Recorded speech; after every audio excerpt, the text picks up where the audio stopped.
Bonjour et bienvenue ce matin à cette dévotion matinale du samedi. Nous bénissons le Seigneur, le Dieu Tout-Puissant, le Père de notre Seigneur Jésus-Christ, pour la grâce qu'il nous a donnée en envoyant Jésus-Christ venir se manifester, se révéler, venir nous révéler qui est le Père, venir nous sauver, nous délivrer de tout péché, afin de faire de nous des enfants de Dieu. Seigneur, nous te rendons grâce pour cela au nom de Jésus. Béni sois-tu, Papa, au nom puissant de Jésus-Christ de Nazareth. Amen. Ce matin, nous allons lire dans le livre de Colossiens chapitre 1, à partir du verset 15 au verset 20. Nous parlerons de Jésus-Christ, l'image de Dieu en toi. Jésus-Christ est venu, n'est-ce pas, ici sur la terre, comme le Dieu physique, manifester, n'est-ce pas, la divinité physique du Dieu invisible. Jésus-Christ est venu sur la terre, manifester la divinité physique du Dieu invisible sur la terre. Donc aujourd'hui, quand tu reçois Jésus-Christ, en fait, il s'agit de la divinité, il s'agit de Dieu en toi, qui met son empreinte en toi. Nous n'oublions pas qu'au commencement, Dieu a créé l'homme à son image et à sa ressemblance. Mais cela, il a perdu cette identité lorsqu'il a péché en Adam. Mais la Bible dit que Jésus-Christ est le deuxième Adam, c'est-à-dire que Jésus-Christ vient nous donner, n'est-ce pas, notre véritable nature, notre véritable identité, qui est quoi? L'image et la ressemblance de Dieu, donc Dieu en nous. Jésus-Christ vient, n'est-ce pas, pour que Dieu revienne habiter en nous, pour que Dieu vienne habiter en nous, car il dit, là c'est l'apôtre Paul qui parle dans le de 1 Corinthiens chapitre 6, que nous sommes le temple de Dieu. Donc le temple de Dieu c'est quoi? C'est un lieu dans lequel Dieu habite. Dieu n'habite pas, n'est-ce pas, dans les bâtiments conçus des mains d'hommes, dans les bâtiments conçus des mains d'hommes. Dieu n'habite pas dans nos paroisses, nos chapelles, dans nos édifices religieux, mais Dieu habite dans le temple que l'homme a construit avec ses mains, qui est quoi? Ton corps. Donc ton corps est son temple. Donc Jésus-Christ est venu ici sur la terre afin de ramener la divinité en toi, afin de ramener le Père dans son temple, afin de ramener le Père. Vous vous souvenez, dans le livre de Marc chapitre 11, quand Jésus-Christ est allé au temple de Jérusalem, il constata que les voleurs, les bandits, n'est-ce pas, les marchands, s'étaient installés dans le temple de Dieu et en avait fait un magasin, un supermarché, des boutiques. Ils avaient mis là-bas des étalages pour vendre, n'est-ce pas, des choses consommables. Il y avait même des tables de changeurs pour faire de la monnaie. Alors, il a pris du fouet. Et c'était qui? C'était des religieux qui avaient transformé son temple en une caverne de voleurs. De même aujourd'hui, plusieurs êtres humains sont des temples remplis, n'est-ce pas, de voleurs. Donc, leurs corps sont remplis de démons, de maladies, n'est-ce pas, de blocages, de péchés. Et c'est ça que Dieu constate comme étant des voleurs. Alors, nous avons lu hier comment Jésus est venu et nous a arrachés de la main, nous a arrachés de la puissance des ténèbres et nous a transférés dans son royaume. Alors, ici, nous voyons qui est Jésus-Christ. Quand nous lisons dans Colossiens 1, à partir du verset 10, il dit, ce Fils est l'image du Dieu que nous ne voit, il est le premier-né de toute la création. Je répète, il dit dans Colossiens 1, verset 15, ce fils, c'est qui? C'est Jésus-Christ. Il est l'image du Dieu que nous ne voit. Donc Jésus-Christ, n'est-ce pas, Jésus-Christ est l'aspect physique. Si il faut, n'est-ce pas, que je puisse exprimer, n'est-ce pas, ce texte de manière concrète, alors je dirais ceci, que la Bible nous fait comprendre que le Dieu invisible là, que nous ne voyons pas, que nous ne percevons pas, nous l'avons vu en Christ. Voilà pourquoi dans Jean 14, à partir du verset 6 jusqu'au verset 12, verset 12 à 14, lorsque Philippe va lui demander, mais Seigneur, montre-nous le Père, et cela nous suffit. Jésus-Christ va le dire que depuis que je suis avec toi, Philippe, ne m'as-tu pas vu, ne me connais-tu pas? Quiconque m'a vu a vu le Père, quiconque m'entend entend le Père.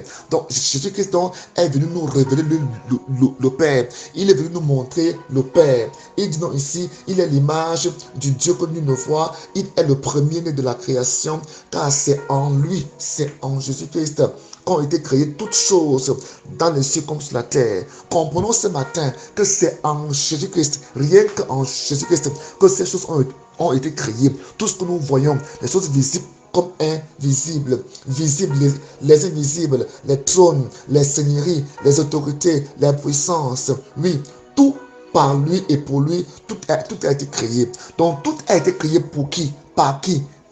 Pour Jésus, par Jésus. Amen. Donc, nous lui appartenons. Nous appartenons à Jésus-Christ. Il faut que nous comprenions très bien cela ce matin. Nous appartenons à Jésus-Christ. Quand on relit clairement le texte de Colossiens 1, verset 14 à 15, verset 15 à 16, c'est clair. Il dit, il est lui-même bien avant toute chose et toute chose subsiste en lui. Dans notre création, toute la création entière vient de Christ, vient de Jésus et elle est créée pour lui. Et tout subsiste en lui. Donc, hors de Jésus, on ne peut pas subsister, on ne peut pas évoluer. C'est pourquoi Jésus-Christ est venu afin de nous donner la vie, de nous restaurer, de nous apporter la véritable vie. Donc, si tu n'es pas en Jésus-Christ, tu ne vis pas. Reçois Jésus-Christ ce matin. Et dit verset 18, il est lui-même la tête de son corps qui est l'Église.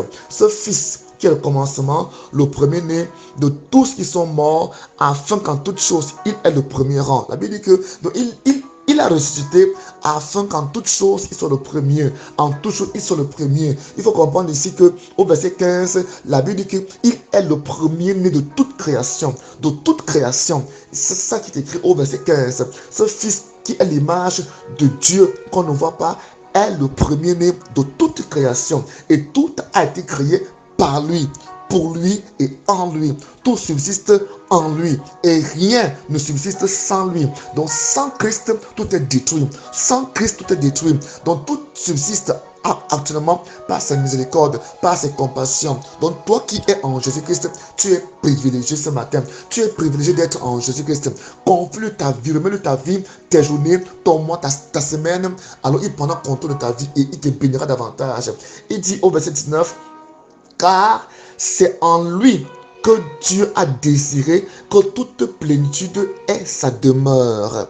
La Bible dit que c'est en Jésus-Christ. Donc toutes choses, c'est en Jésus-Christ que nous pouvons obtenir, avoir cela. Donc Jésus-Christ est une plateforme de salut, de réception, d'adoration, de louange, de communion entre l'homme et Dieu. C'est quoi? Son nom c'est Jésus-Christ, qui veut dire quoi? Jésus veut dire quoi? Dieu dans l'homme. Amen. Pourquoi Dieu dans l'homme? Parce que Dieu veut que l'homme soit en Dieu. C'est pourquoi Jésus-Christ a dit, si vous m'aimez, gardez mes commandements. Et si vous gardez mes commandements, mon Père et moi viendrons habiter en vous. Amen. Dans Jean 14, il dit qu'il s'en va vers son Père, nous préparer une place. Et quand il s'en sera allé, nous préparer une place, il reviendra nous chercher afin que là où il est, nous soyons aussi. Voilà les meilleures promesses. Donc, Jésus-Christ est une plateforme d'amour. Jésus-Christ est une plateforme de réconciliation, de pardon entre Dieu et l'homme. C'est une plateforme de guérison. Jésus-Christ est donc ce Fils que Dieu a envoyé sur la terre pour montrer qui il est, pour montrer, n'est-ce pas, l'aspect physique de la divinité, pour montrer l'aspect physique de sa personne, de sa puissance, de son œuvre et même de ses enseignements. Voilà pourquoi Jésus-Christ est venu. Recevoir Jésus-Christ veut donc dire quoi? C'est accepter cette divinité-là. C'est accepter Dieu en toi. C'est accepter entrer dans cette communion avec Dieu. C'est accepter, n'est-ce pas, communier. Faire une symbiose entre toi et Dieu. C'est d'accepter mourir. C'est d'accepter t'effacer et de laisser Dieu vivre au travers de toi. C'est ça, accepter Jésus. C'est ça, recevoir Jésus-Christ. Recevoir Jésus ne consiste pas du bout de lèvres de faire des récits, de faire des confessions viles et vides, mais plutôt, n'est-ce pas, d'aller vers Dieu, de se laisser mouler, de se laisser travailler par sa parole. Il dit non ici, et c'est par lui qu'il a voulu réconcilier avec lui-même l'univers tout entier. Ce qui est sur la terre et ce qui est dans le ciel, en instaurant la paix, la paix au ciel, la paix sur la terre, par le sang que son Fils a versé sur la croix. Ce matin, tu es donc privilégié.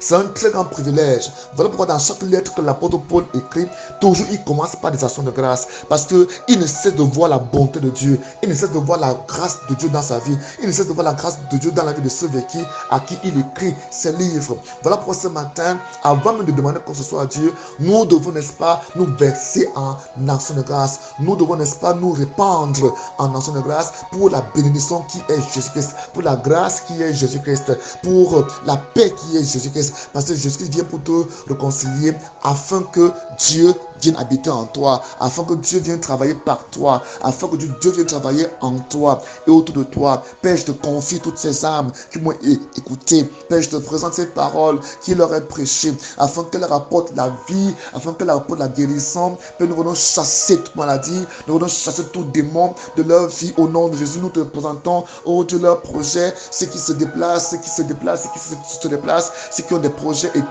Éternel, montre-leur que tu es un bon Dieu, montre-leur que tu es un Dieu merveilleux, que tu es un Dieu compatissant et que tu les as pardonnés. Seigneur, merci parce que tu le fais, merci parce que tu guéris, tu restaures au nom de Jésus-Christ. Amen. Mon nom c'est Bled Betiem. Soyez bénis au nom de Jésus.